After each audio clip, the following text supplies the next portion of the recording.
Sociology live study channel में एक बार फिर आपका स्वागत है। और अगर आप हमारे चैनल पर नए हैं तो चैनल को सब्सक्राइब कर दीजिए। और आज की क्लास अगर पसंद आए तो उस वीडियो को लाइक और शेयर जरूर कर देना। आज की इस क्लास में हम बात करेंगे, बहुत ही महत्वपूर्ण टॉपिक है ये, social status and social role.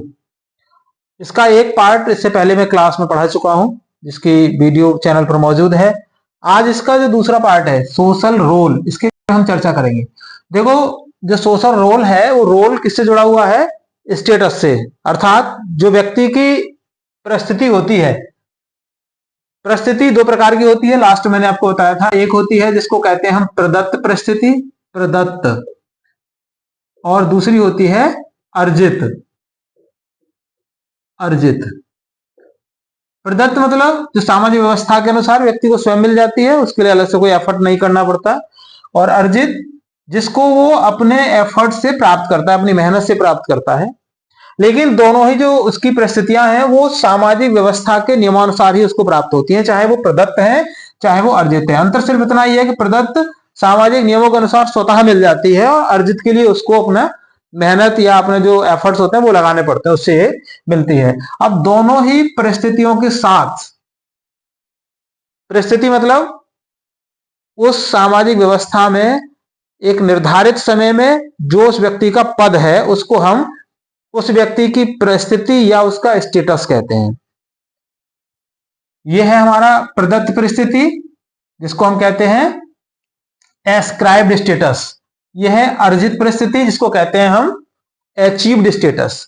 अब दोनों के साथ ही रोल या भूमिका जुड़ी हुई है। तो भूमिका क्या है? सामाजिक व्यवस्था में उसकी परिस्थिति के अनुसार जो उसको कार्य करना है, उसको उस पद की, उस परिस्थिति की भूमिका कहते हैं। आप इसको एक एग्जाम्पल से आप समझ सकते हैं। जैसे भारतीय सामाजिक व्यवस्था में एक कांस्टेबल का पद है, तो कांस्टेबल का जो पद है वो क्या है? अर्जित परिस्थिति है व्यक्ति की, उसने अपनी मेहनत से उसको प्राप्त किया है।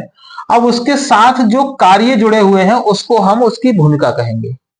तो भूमिका का मतलब है परिस्थिति के अनुसार जो कार्य है उसको हम भूमिका या रोल कहते हैं। अब यहां पर देखो, समझने की बात है वो, सबसे पहले तो हम ये जाने कि जो रोल है, सोशल रोल है, सोशल रोल के एलिमेंट्स क्या है, पहले इन पर हम बात कर लेते हैं। तो देखिए, दो इसके एलिमेंट्स प्रमुख माने गए हैं। एक पहला है जिसको कहते हैं हम एक्सपेक्टेशन।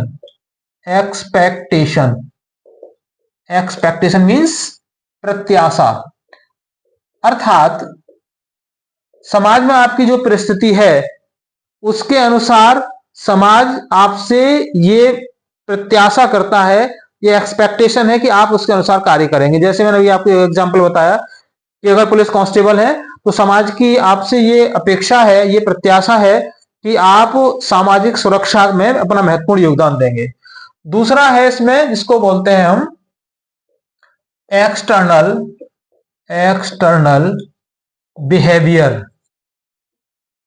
बिहेवियर मतलब बाहरी व्यवहार। तो दो तत्व माने गए हैं जो रोल है उसके, एक एक्सपेक्टेशन और दूसरा एक्सटर्नल बिहेवियर।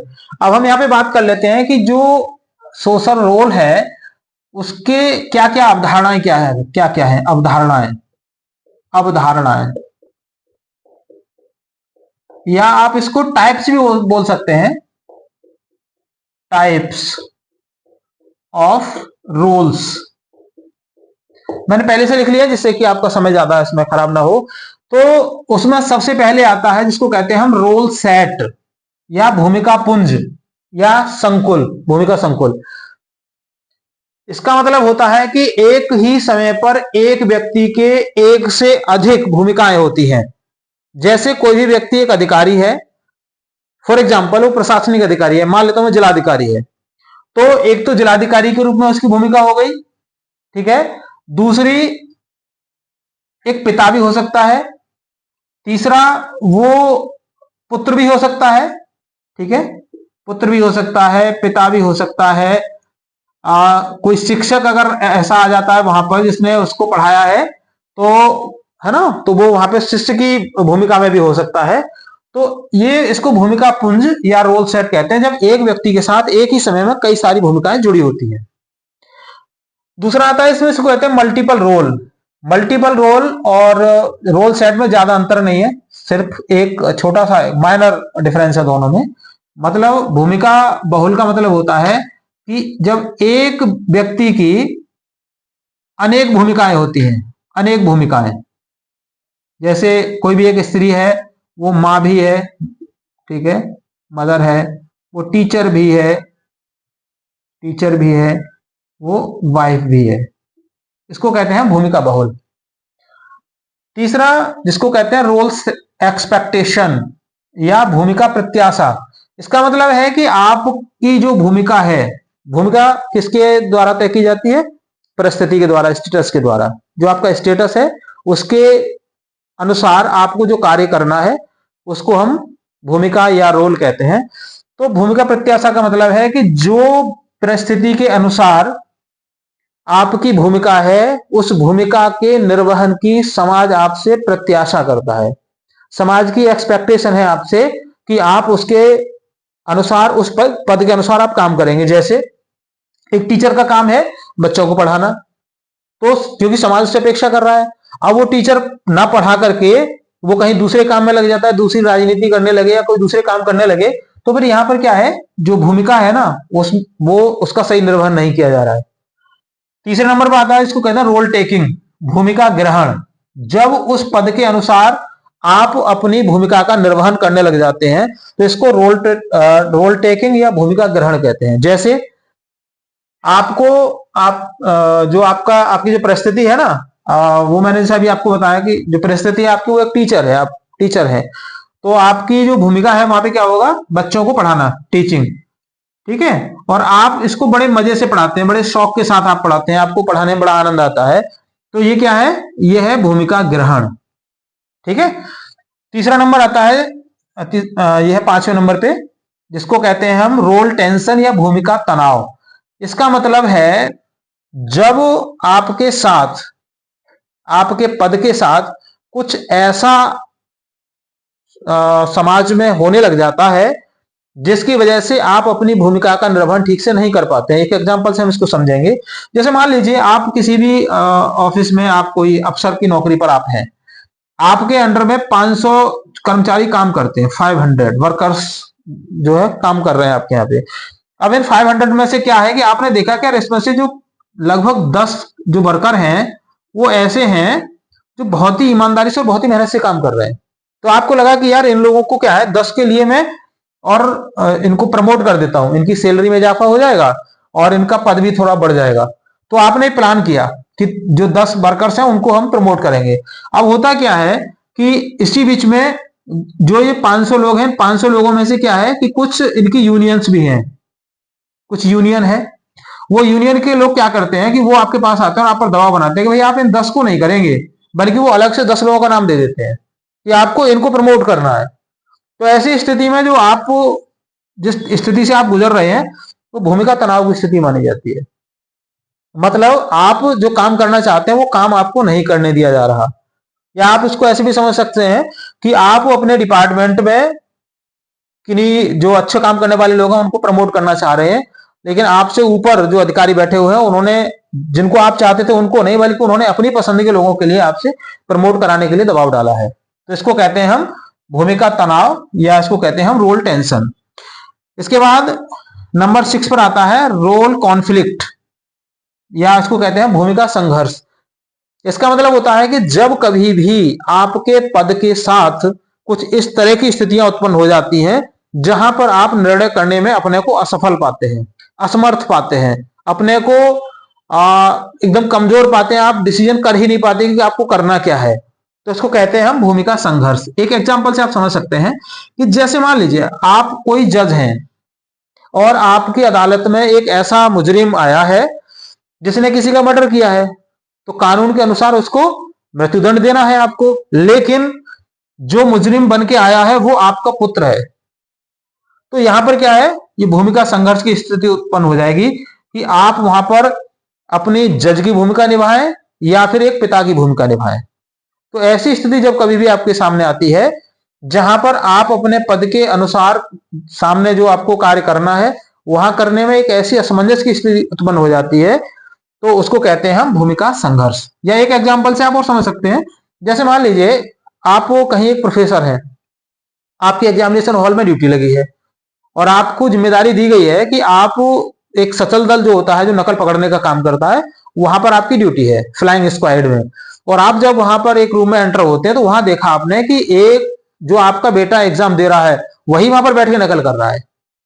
तो यहां पर क्या है, ये भूमिका संघर्ष की स्थिति उत्पन्न है कि आप वहां पर एक जो फ्लाइंग स्क्वाड है वो वाली भूमिका निभाएं या फिर एक पिता की भूमिका निभाएं। पिता की भूमिका निभाते हैं तो फिर आपको नकल वाला बच्चा छोड़ना पड़ेगा, और अगर आप फ्लाइंग स्क्वाड की भूमिका निभाते हैं यहाँ पर तो आपको उस जो विद्यार्थी है उसको रेस्टिगेट करना पड़ेगा, उसको अनफेयर मीन्स में आपको उसकी कॉपी को सील करना पड़ेगा।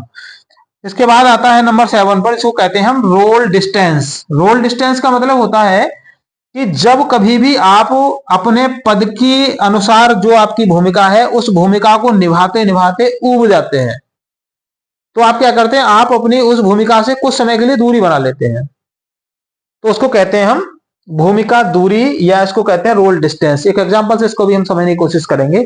जैसे मान लीजिए कोई डॉक्टर है और वो डॉक्टर पिछले 10 साल से लगातार यही काम कर रहा है कि सुबह आता है अपने क्लिनिक पे और सुबह से शाम तक वो पेशेंट्स को देखता रहता है। कई बार तो ऐसा देखा गया सुबह से लेकर रात के 10 बजे तक वो पेशेंट को देख रहा है, अगले दिन फिर वही, कई बार रात को भी पेशेंट उसके पास आ जाते हैं, तो वो ये काम करते करते ऊब जाता है। तो वो क्या करता है कि वो इस काम को छोड़ के कुछ समय के लिए कहीं बाहर चला जाता है या अपने इस जो उसका प्रोफेशन है उसको छोड़ देता है पूरी तरीके से।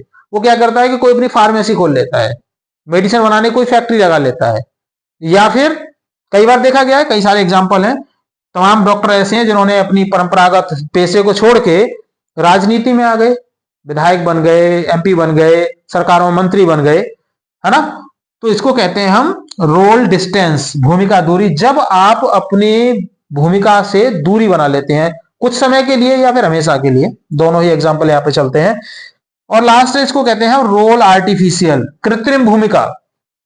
समाज में अक्सर आपको देखने के लिए मिल जाएगा ये कि जब व्यक्ति वो भूमिका बनाने की कोशिश करता है जो वो है ही नहीं। एक एग्जाम्पल, जैसे कुछ लोग क्या कर रहे हैं आजकल, जो साइबर फ्रॉड है उसमें किसी पुलिस अधिकारी की एक फोटो लगाई और उस फोटो लगा करके आपको कॉल करते हैं, आपको ब्लैकमेल करते हैं और आपसे पैसा भी ठग लेते हैं। लोग समझ नहीं पाते कि असली पुलिस अधिकारी है या नकली पुलिस अधिकारी है। कई बार आपने रोड पर देखा होगा, गाड़ी पर लोग लेके चल रहे होते हैं, किसी ने लिख रखा होता है एडवोकेट, किसी ने लिखा होता है जज, किसी ने लिखा होता है पुलिस, किसी ने लिखा होता है पत्रकार, जो कि वास्तविकता ये होती है कि वो होते नहीं है। ऐसे ही टोल टैक्स पर कई बार देखा गया है कि वहां पर जो टोल टैक्स वाले होते हैं उनसे वो झगड़ा कर रहे होते हैं कि वो तो वहां पर प्रशासनिक अधिकारी हैं, ये वहां पर ये है, फर्जी डॉक्यूमेंट बना लेते हैं, फर्जी डॉक्यूमेंट को दिखाते हैं। कई बार पुलिस के हत्थे भी ऐसे लोग लग जाते हैं। तो इसको कहते हैं हम आर्टिफिशियल रोल, आर्टिफिशियल या फिर कृत्रिम भूमिका। अब हम बात करते हैं यहां पर जो भूमिका है उसमें और जो परिस्थिति है उसमें, दोनों में खास अंतर क्या क्या है। तो देखो, सबसे पहले आप ये समझ लीजिए कि status is concept of sociology. जो परिस्थिति है वो क्या है, वो समाज शास्त्रीय अवधारणा है, जबकि जो भूमिका है वो क्या है, वो सोशल साइकोलॉजिकल अवधारणा है। Role is the concept of sociological psychology. Status depends upon social structure. जो स्टेटस है वो किस पर डिपेंड करता है, सोशल स्ट्रक्चर पर, यानी सामाजिक संरचना पर। जबकि रोल डिपेंड करता है, role depends upon the personalities and capabilities of the individual.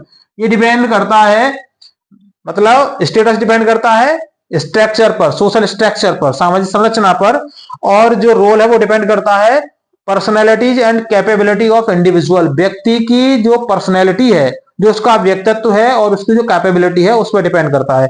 एक एग्जांपल से आप इसको समझ सकते हैं। जैसे मान लीजिए आपने देखा होगा कई बार किसी जिले में झगड़े हो जाते हैं, दंगे फसाद हो गए, तो वहां पर सरकार क्या करती है, उस समय जो वहां पर जिलाधिकारी होते हैं उनको हटा देती है, या वहां पर जो पुलिस कप्तान होते हैं उनको हटा देती है और किसी एक अलग अधिकारी को वहां पर भेजा जाता है। इसका मतलब कि जो बंदा था उसका स्टेटस तो था, क्योंकि वो डिपेंड करता था सोशल स्ट्रक्चर पर, जो सामाजिक संरचना है उसके आधार पर उसको पद मिल गया, लेकिन उसकी जो पर्सनैलिटी और कैपेबिलिटी थी ना, वो ये इस लायक थी ही नहीं। तो सरकार ने उसको हटाया और एक नए अधिकारी को, सरकार को ये पता है कि ये बंदा वहां पर काम नहीं कर पाएगा और ये काम कर पाएगा, तो उस बंदे को ला करके वो वहां पे शिफ्ट कर देते हैं। और वो जो नया बंदा आया है, कई बार देखा गया है कि बड़े आराम से वो ऐसे मुद्दों को डील कर ले जाता है, हल कर ले जाता है, और वहां पर जो दंगे हैं उनको आराम से वो शांत भी कर लेता है। थर्ड है इसका स्टेटस इज स्ट्रक्चरल फेनोमेना, क्या है वो? संरचनात्मक घटना है। और रोल इज बिहेवियरल फेनोमेना, कैसी है? व्यवहारिक फेनोमेना है, व्यवहारिक फेनोमेना। अब देखो, एक हुए हैं समाजशास्त्री जिनका नाम है राल्फ लिंटन। तो राल्फ लिंटन ने 1936 में, राल्फ लिंटन